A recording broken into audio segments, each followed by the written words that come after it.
and welcome back to Squid Gaming. I'd like to say that I've been away on a soul-searching voyage of self-discovery, but in truth I've pretty much been chain-watching episodes of Dollhouse and drinking Pepsi Max. Deep.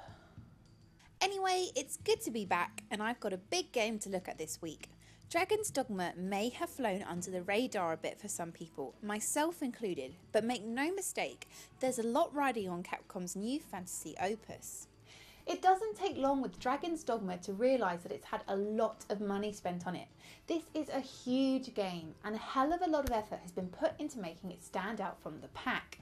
Does it succeed? In many key ways, the answer is a definite yes. First and foremost is the combat and class system.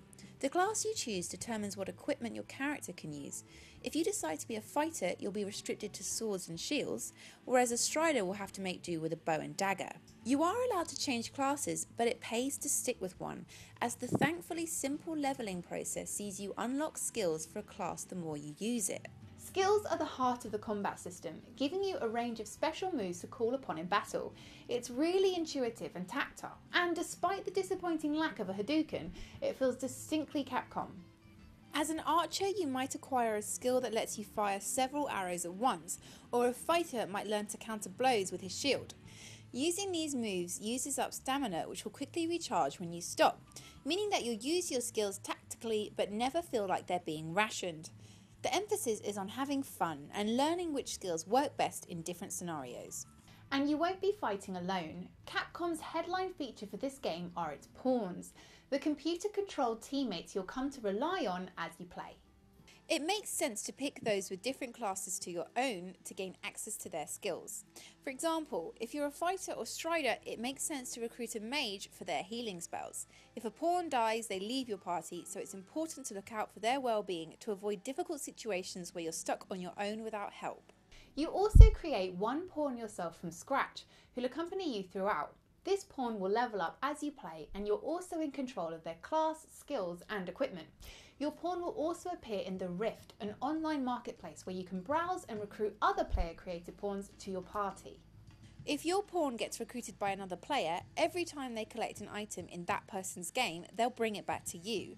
So there's a real incentive to fitting your pawn with good equipment. As long as you skirt around the fact that the Rift does kind of resemble a slave market, you'll have a really great time searching for and recruiting party members. Imagining you're Caecilius and your pawns are Grumio and Clemens should absolve any guilt. But now for a couple of negatives. Firstly, there's no fast travel, or more specifically there is, but it requires the use of consumable items, so it's a luxury rather than something you'll be doing often. So you'll be doing a lot of running around. I get that the idea is to force players to experience their journey rather than just hop from destination to destination Skyrim style, but the map is enormous and it becomes a real chore. Surely it wouldn't have hurt to give us horses or some other mount to get about a bit quicker. Pigs to ride would be perfect, but maybe I've just been playing too much Minecraft.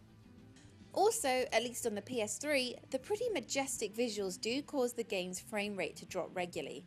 The feeling is that the MT Framework engine wasn't really designed with games like this in mind, and it does show.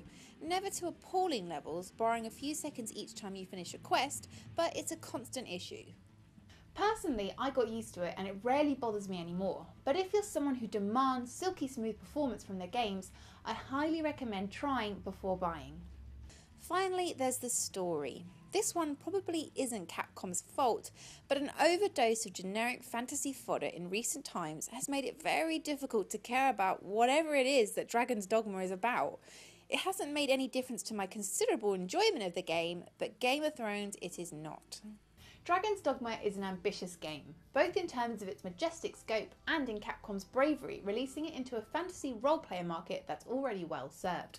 But despite its generic appearance, they've managed to deliver a game that feels different from the pack. The gameplay is hugely rewarding and the ambience is unique. Its flaws and quirks means that this game won't be for everyone, but if looking at it you think you might enjoy it, then don't hesitate. You might even love it.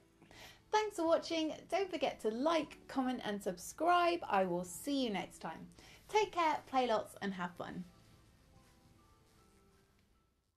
As long as you skirt around... What the hell happened there? Okay.